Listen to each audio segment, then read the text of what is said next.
The DAB Plus Advanced Measurements option makes the Atlas NG compatible with digital audio broadcast standards DAB and DAB Plus. With this option, while in the spectrum analyzer mode, we can tune any DAB Plus signal, and the meter will automatically detect the modulation parameters and demodulate the signal.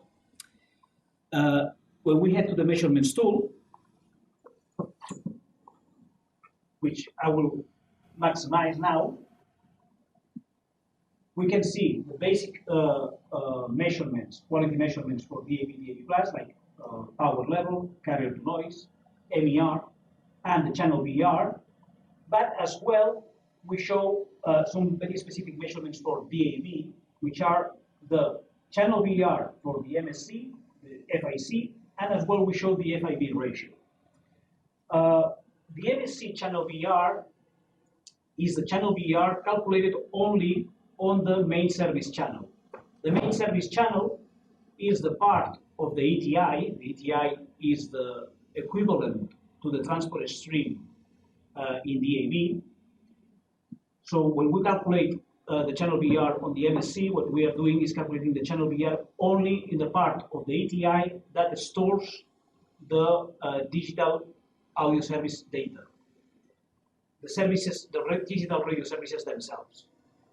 While when we calculate the channel BER on the FIC, FIC stands for Fast Information Channel, what we do is calculate the channel BER on the part of the ATI that stores the metadata, the tables of the ATI that allow the receiver to extract and retrieve all these digital audio services. And the FIB ratio, FIB stands for Fast Information Block, is a measurement that calculates the percentage of errors in the checksum calculated over the Fast Information Channel. So here what we want is to have a 0%. That will mean 0% of errors. To sum it up, the most important measurement here is the FIB ratio. We should look for a 0%. If we don't have any errors here, so we have 0% of errors, this means that we don't have any mistakes or erroneous bits in the Fast Information Channel part of the ETI. If we don't have any errors there, it means that the receiver will be able to find the information from the ETI tables that allows the receiver to extract and retrieve the digital audio services. Then we will check the FIC channel BER, and finally we will check the main service channel BER, which gives us an idea of how many erroneous bits are in the data associated with the digital audio services themselves. If we go to the video tool, we can see the full list of radio services carried by that DAB channel. The signal parameters tool will display all the modulation parameters for that DAB carrier that we are demodulating. And the video audio parameters tool will provide all the comprehensive information about the ensemble, ETI, and the service selected. There are other advanced measurement tools for analysis of DAB signals. For example, DAB signals are modulated in DQPSK modulation. If we go to the constellation, we can see indeed that this is a DQPSK modulated signal, and we can see the quality of the symbols received. DAB Plus is using OFDM as well as a transmission scheme, meaning that the available channel bandwidth of 1.6 MHz is divided into a large number of narrow and orthogonal subcarriers. You can now check the MER of each one of these carriers in the MER by carrier tool. In this plot, the total number of carriers in the tuned DAB channel is displayed in the horizontal axis, and in the vertical axis what we can see is, instead of power level, we see MER value. So now we can press on any of the carriers and we will see the number of the carrier that we just selected, and its MER value, plus the average MER value of the whole ensemble of OFDM carriers.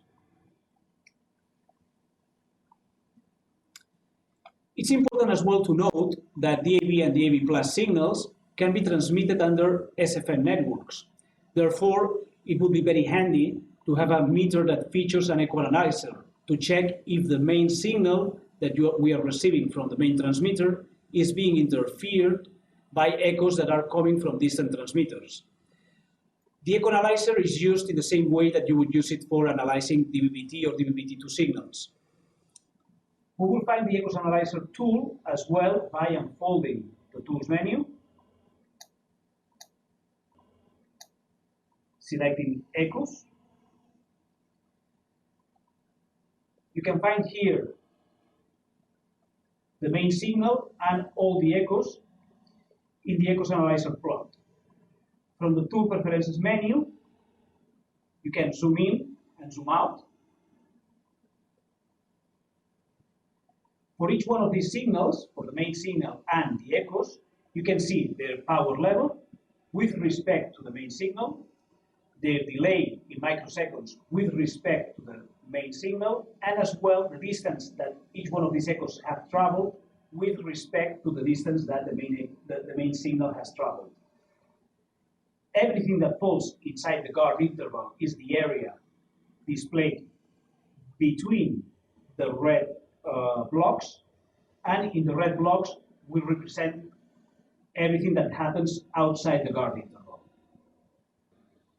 Another tool for DAB analysis is the ETI recording tool. To access to that tool, we go to the Tools menu, choose Recording, and here, where we are tuned and demodulating the DAB channel, we can press the recording button and start recording the ETI. The ETI is the baseband signal of a DAB channel.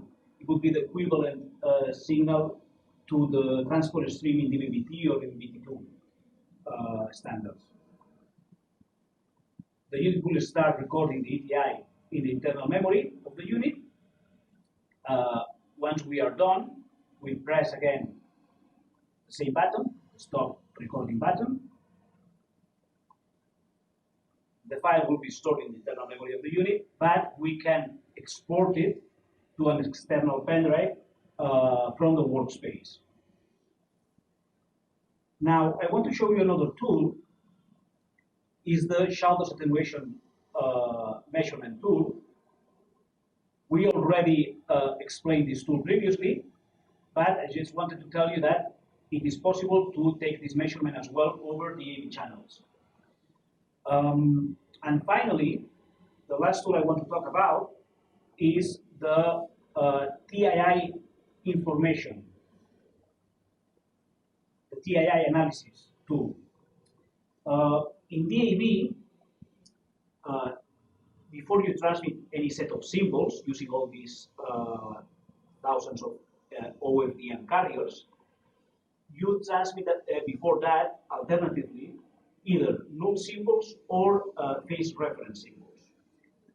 What you see in this graph is, in yellow, null symbols. As you can see, some of the carriers, some of the OFDM carriers are active. These OFDM carriers that are active are transmitting